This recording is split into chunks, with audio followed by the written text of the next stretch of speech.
All right, this is section 6.6. We're looking at graphs and transformations of sine and cosine curves. The best way to explain this would be to refer to the text and to be able to recall transformation of functions in previous sections. So there are four things that we deal with. The letter A, so some number multiplied out front of the function. The number B, or whatever the variable B, this is a number multiplied times the variable x. Minus C, this is usually in terms of pi. That will be a shift, horizontal, left or right. And then the letter D is a vertical shift up or down. It works very similar to transformation of functions. But this is page 470 in the textbook. This gives you an idea of what each of those letters do. All right, so the easier ones to understand would be A and D. Okay, so let's start with D and work our way up. D is just going to simply shift your graph up or down, whatever that number is. So D is always outside of the function at the end. It's not in the grouping symbols. It's not multiplied by anything. It's just out there by itself. So it's going to shift up or down. If it's negative, it goes down. If it's positive, it goes up. That's it. Okay. This letter A that's multiplied out front is also called the amplitude. It tells you like how high up or how low, how far down the graph goes. And there's images in the text, which I'll probably go back and show you as I'm talking about. But amplitude is going to stretch the graph vertically or compress it. Now, if it's negative, it will reflect across the x-axis.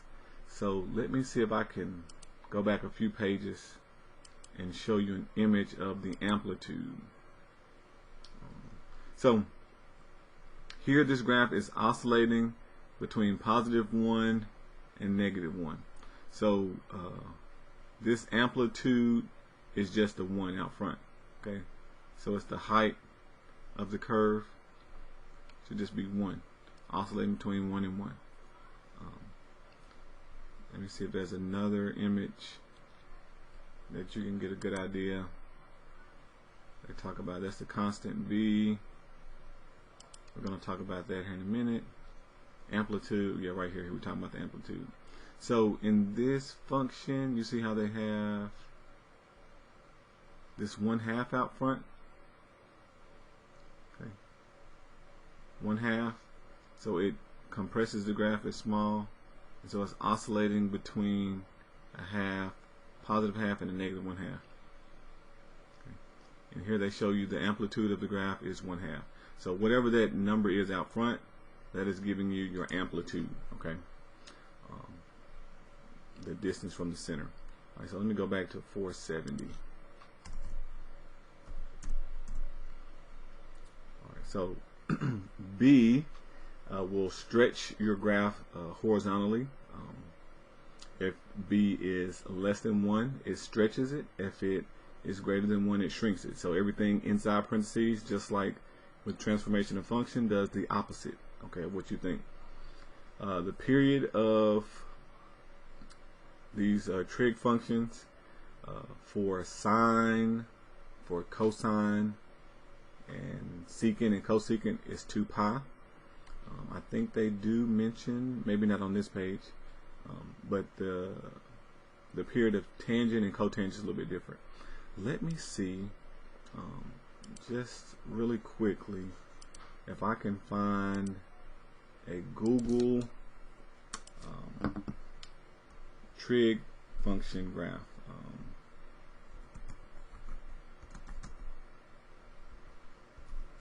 So graphs of trig functions. There should be like maybe a parent function thing that will give you some of the properties. This might be a good one. That's blurry. Can't really see what's going on there, but something like that is what I would want. Alright, so I can't really get this. Let me see. Okay, yeah, here we go. This is sine. It starts at the origin and it goes up and down. So a period is the time it takes to get back to its original starting position, going in that same direction. So starting at 0, it starts going up and then it comes down. It's back at 0, but it's not going the same direction. And then we go all the way down and then we come back up. So when we're here at 0, that's a period, the time it takes to go through one full oscillation. So it ends at 2 pi. That's for sine. For cosine, it starts up at 1 and goes down and ends up here.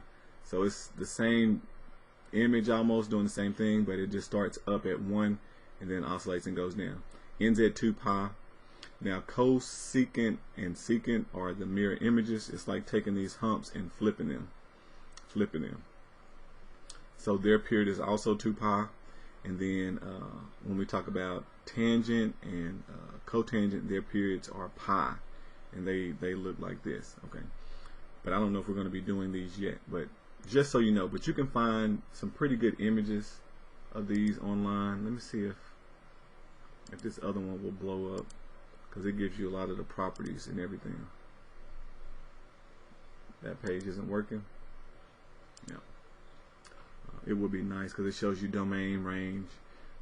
Maybe I'll find one and be able to print it out for you. But that's a lot of what I want you to see. Maybe this is a pretty good one. Yeah, this is. It looks crazy with all the symbols, but it shows you the basic parent functions, what the amplitude is. These don't have one. The period of each of them. It shows you the x-intercept. It's several of them, so every pi units, k is an integer. It intersects the x-axis multiple times. Shows you asymptotes, min, max, and everything. So this is pretty neat. It may be hard for you to understand the symbols if you've never seen this before. But there are some good graphics. If I find one that I like, I will try to print it and send it to you guys. But anyway, I want you to see the period, what it's talking about. Because this shift, the stretch, is also going to affect the period. So if we're dealing with sine or cosine, the period is 2 pi. You would divide 2 pi by b, and that would change your period. And then C is going to be used to find your phase shift. So it depends. If B is 1, then C would be your phase shift. But if B is anything greater than 1, then you have to do C divided by B to be your phase shift. And it would either go left or right. Positive numbers go left and negative numbers go right. Now they're showing it to you like this if you just completely factor it out, but you'll see what I'm saying. Actually, let me show you a couple images. They like completely factored all the way out. Let me show you. Yeah, they're talking about phase shift here. So right now you see this minus 2 pi. There's no number in front of x. This guy is going to get shifted pi half units to the right. Right? And it tells you that right here. Translate horizontally to the right C units if C is greater than 0. No, this is going to go to the right. How are they? What are they doing? They're showing you with the negative in, and so if you see negative, they're extracting this 1/2 out and saying, oh, it was a positive 1/2, so it's going to go to the right. But in the equation, it looks as negative. So whatever sign you see here, you're going to go the opposite direction. So negative indicating left, you're actually going to go to the right, and vice versa. So that's the way I look at it. But you'll see in practice. Okay. So these are the things you need.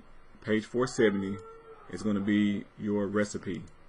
So if you come here and you take note of these things, the B, what A does, what C does, and what D does, this is going to be your guide, your roadmap as far as what to do when you're trying to solve and graph these functions. Okay. Anyway, that's enough talking. I'm actually going to jump over in MyMathLab and do a few examples.